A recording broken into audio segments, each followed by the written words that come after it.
is the Big O Show. This is the Big O Show.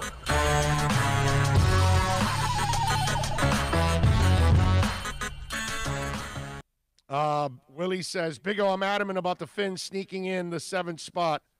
Well, you know what, Willie? It's interesting that you bring that up because I think you're a lot like I am.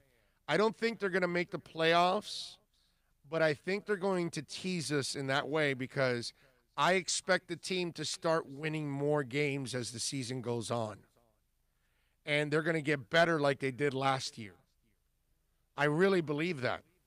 The thing is, dude, they had a bitch of a schedule to start. And they made all these changes. And having said all that, they're still playing better than last year. They're super competitive in all these games. So they got a shot. I'm with you. I don't think 7th spot, but I am in the positive mode like you are, that I think what you're seeing like I am, that the if you keep playing this way, the trajectory will be that you'll start to win more games. That's why I think, I've told you in these other games they've had a shot. In the Jags game, I told you they're going to win because that game they were primed for it because the Jags aren't as good as the other 3 teams you played. The other 3 teams were combined 10-2. You know what I mean? That's a whole different ball game now.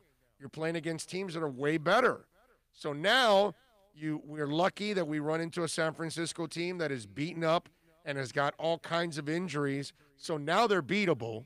Doesn't mean they will win, but they're beatable. It's a winnable game. And then Kansas City. I would not be shocked if the Dolphins win the next 2 games. And all of a sudden, the 1-3 is 3-3, and people are like feeling a little better about the team. The part that pisses me off a little bit is the people that are so like disgusted or insulted or shocked, or pissed off that the Dolphins are 1-3, like they're supposed to be 3-1 or something. And that's just ridiculous. They weren't supposed to beat the teams they lost to. They weren't. But the fact that they were pretty competitive overall, that's a good sign.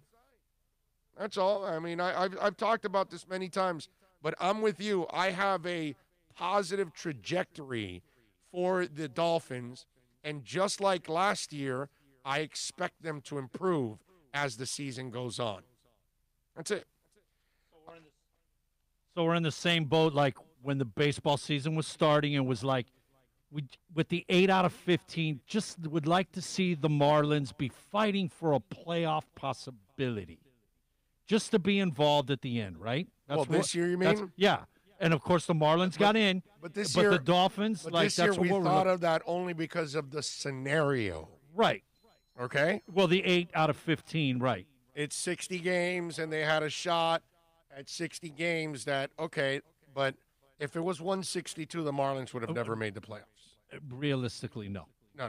I would have never expected them to make the playoffs at all, okay? Like, making the playoffs this year, I was pleasantly surprised, but I wasn't They played over shocked. 500, man. But I wasn't shocked because it was a small sample size, and in the first 60 games of a season, most teams aren't really in a groove yet. So, and you're pitching and all of that. It's the next 100 where it really turns up. Yeah, post-All-Star break, right, a little past the halfway point is when. And that's where I think the Marlins would have faded because all their young guys would have gotten tired in their arms and all that stuff because they hadn't done this. So that's why I would have looked at it differently. But, yeah, there's no doubt. Just like that hope we had with the Marlins. Yeah. Just be involved week 15, 16, 7, like involved. That's it. Yep.